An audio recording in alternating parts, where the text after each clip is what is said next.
आज हम लोग देख लेते हैं ऊंचाई और दूरी का पहला क्वेश्चन है। ये देख लेते हैं। ऊंचाई और दूरी में हमने आपको कुछ बताया नहीं है फिलहाल। आज से न्यू चैप्टर आपका स्टार्ट हो रहा है। जैसे पहला क्वेश्चन में लिखा हुआ है, यहाँ पे देख लेते हैं इनको। कह रहे हैं कि सर्कस का एक कलाकार एक 20 मीटर लंबी डोर पर चढ़ रहा है जो अच्छी तरह से तनी हुई है और भूमि पर सीधे लगे खंभे के शिखर से बंधा हुआ है। यदि भूमि स्तर के साथ डोर द्वारा बनाया गया कोण 30 अंश का हो तो खंभे की ऊंचाई ज्ञात कीजिए। इस चैप्टर को पढ़ने से पहले हम दो चीज़ आपको बता देते हैं। जैसे आपका मंदिर हुआ, खंभा हुआ, है ना, जब तक कुछ कहा न जाए इनको हम सीधा मानते हैं। हमेशा परपेंडिकुलर माना जाता है, लंबवत माना जाता है। और यह जब सवाल हम लगाते हैं तो इसमें दो चीज़ हमको जानने के लिए नहीं मिलेगा, अवनमन कोण तथा उन्नयन कोण। तो जान लेते हैं कि अवनमन कोण क्या होता है और उन्नयन कोण क्या होता है।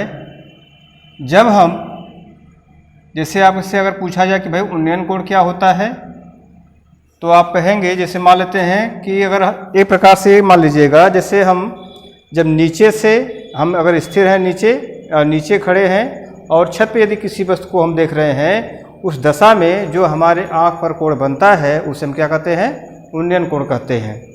इसी प्रकार से यदि हम छत से नीची तरफ किसी वस्तु को जब देखते हैं उस दशा में हमारे आँख पर जो कोण बनता है उसे हम क्या बोलते हैं, अवनमन कोण बोलते हैं। क्या बोलते हैं, अवनमन कोण। ठीक है।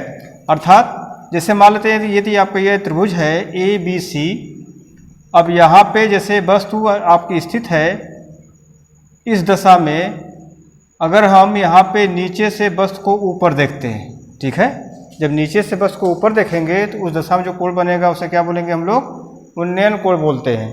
यदि ऊपर से नीचे तरफ देखा जाए तो उस दशा में जो कोण बनता है उसे क्या बोलते हैं, अवनमन कोण कहा जाता है। ठीक है ना। जैसे यहाँ पे है कि अगर यहाँ पे आप C बिंदु पर बैठे हुए हैं तो इस दशा में यह कोण जो बनता है इसको हम क्या बोलते हैं, अवनमन कोण बोलते हैं। क्या बोलते हैं, अवनमन कोण। और यह अवनमन कोण हमने कहा कि जब नीचे वस्तु स्थित है, जैसे मान लीजिए आप यहाँ पे स्थित है देख रहे हैं, तो ये जो कोण बन रहा है ये उन्नयन कोण होता है। तो यह अवनमन कोण और यह जो नीचे बैठे हुए हैं, नीचे बैठकर जब किसी वस्तु को देख रहे हैं जो आपकी आंखों पर कोण बन रहा है उसे क्या बोलते हैं, उन्नयन कोण। ठीक है। तो यह दोनों कोण आपस में क्या होते हैं, बराबर होते हैं। अर्थात अवनमन कोण बराबर क्या होता है आपका, उन्नयन कोण होता है। क्या होता है, अवनमन कोण बराबर क्या होता है, अवनमन कोण इक्वल टू उन्नयन कोण होता है। ठीक है। तो ये हम लोग जान गए। अब इसके बाद देख लेते हैं, जैसे सवाल आपका है, क्या कह रहे हैं यहाँ पर, कह रहे हैं कि सर्कस का एक कलाकार एक 20 मीटर लंबी डोर पर चढ़ रहा है। ठीक है। एक कलाकार है जो 20 मीटर लंबी डोर पर चढ़ रहा है जो अच्छी तरह से तनी हुई है और भूमि पर सीधे लगे खंभे के शिखर से बंधा हुआ है। इसका मतलब ये हुआ कि खंभा आपका सीधा होगा, हमने आपको पहले ही बता दिया है। खंभा, मंदिर, जब तक कुछ कहा न जाए तब तक उसको हमेशा सीधा मानते हैं। क्या मानते हैं, सीधा। ये आपका खंभा हो गया। कह रहे हैं कि भूमि पर सीधे लगे खंभे के शिखर से बंधा हुआ है। जो डोरी आपकी है यहाँ से बंधी हुई है और कह रहे कि लंबी डोर पर चढ़ रहा है और इस डोर की लंबाई कितनी है, 20 मीटर लंबी है। खंभे के शिखर से बंधा हुआ है। यदि भूमि स्तर, यानी ये दोनों क्या है, ये भूमि स्तर आपका हो गया, ये मान लेते हैं C पॉइंट है। ठीक है। तो कह रहे कि यदि भूमि स्तर के साथ डोर द्वारा बनाया गया कोण 30 अंश का हो। ठीक है। तो यानी जो ये आपकी कह रहे हैं कि जो लंबी डोर है यह धरती के साथ कितना कोण बना रहा है, 30 अंश का बना रहा है। इसका मतलब आदमी कहाँ से देख रहा है, नीचे बैठा हुआ है, नीचे से देख रहा है ऊपर की तरफ। ठीक है। तो इस दशा में यह कोण आपका कितना बन रहा है, 30 अंश। कह रहे हैं कि तो खंभे की ऊंचाई ज्ञात करिए। ये खंभा हो गया आपका, मान लेते हैं खंभे की ऊंचाई क्या है, h है। ठीक है। तो खंभे की ऊंचाई हमसे पूछा जा रहा है, तो यहाँ पर आप लिख लेंगे कि प्रश्नानुसार, सॉल्यूशन में हो जाएगा ये आपका, प्रश्नानुसार क्या है, AB एक खंभा है जिसकी ऊंचाई कितना है, h मीटर है। ठीक है, माना कर सकते हैं शुरू में। माना ए बी एक खंभा है जिसकी ऊंचाई h मीटर है, ठीक है। BC क्या है, सवाल के मुताबिक BC क्या है, एक लंबी डोर है, एक लंबी डोर है जो भूमि स्तर के साथ कैंस का 30 अंश का कोण बना रही है, ठीक है। अब आपको देखना क्या है, जो पूछ रहा है यहाँ, ये आपका समकोण त्रिभुज बनेगा हमेशा 90 डिग्री का, ये हो जाएगा आपका।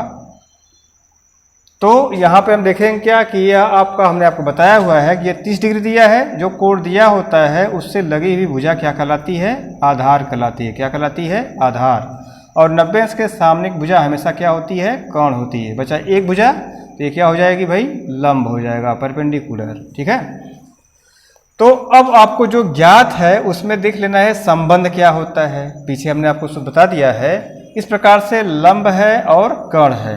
अब इसमें किसका अनुपात होता है, तो हमने आपको बताया था कि त्रिकोणमिति आपका 6 अनुपात होते हैं। त्रिकोणमिति 6 अनुपात होते हैं, उसी अनुपात में हम 6 में से यह किसी एक के साथ इनका क्या करेंगे, अनुपात निकालेंगे। किसी एक का अनुपात यदि हमको पता हो जाए तो इन्हीं के साथ यह सवाल क्या कर सकते हैं, हम कर सकते हैं, ठीक है। देख लीजिएगा, तो इस प्रकार से यहाँ पे आपका हो जाएगा, भूमि के साथ 30 अंश का कोण बनाता है। तो आप बता सकते हैं कि लंब और कर्ण में क्या संबंध होता है। हमने आपको बताया था कि लंब बटा कर्ण, यहाँ कह सकते हैं कि त्रिभुज ABC में, ठीक है, त्रिभुज ABC में लंब बटा कर्ण किसका अनुपात होता है भाई, लंब बटा कर्ण हमेशा किसका अनुपात होता है, साइन थीटा का। किसका होता है, साइन थीटा का। लाल बटा का से भी याद कर सकते हैं। अब देख लीजिएगा यहाँ पे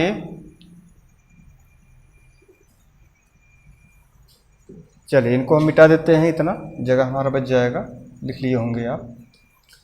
साइन थीटा का मान यहाँ कितना दिया गया है आपको, है थीटा का मान 30 है, 30 अंश है, तो साइन 30 अंश इक्वल टू लंब का मान कितना माना गया है, h, कर्ण का मान कितना माना गया है, 20 मीटर, ठीक है। तो साइन 30 अंश का मान हमने कहा था, आप याद करिएगा, तो साइन 30 अंश का मान कितना होता है, कोई बताओ, 1/2 होता है। कितना होता है, 1/2 होता है। तो h बटा 20, फिर क्या करते हैं यहाँ से क्रॉस मल्टीप्लिकेशन, 2 का h में करेंगे तो 2 गुणे h, 20 गुणे 1 हो जाएगा भाई, तो यहाँ हो जाएगा 2h, 20 एकम 20, और यहाँ देख रहे होंगे 2 और h के बीच मल्टीप्लिकेशन का निशान है, इधर जाएगा तो डिवाइड के रूप में हो जाएगा 20/2, भाग देंगे कितना आएगा, 2 से कट जाएगा भाई, 10 मीटर। किसकी ऊंचाई निकली, खंभे की। अतः खंभे की लंबाई कै मीटर हो गया, 10 मीटर। यही आपका क्या हो जाएगा, आंसर हो जाएगा भाई, है ना। इतना क्वेश्चन करते हैं आप, तो शुरुआत है, धीमे धीमे ऐसे करते हैं तो आप सॉल्व कर सकते हैं, ठीक है। एक बार दो बार देखिएगा, समझ में आ जाएगा। धन्यवाद।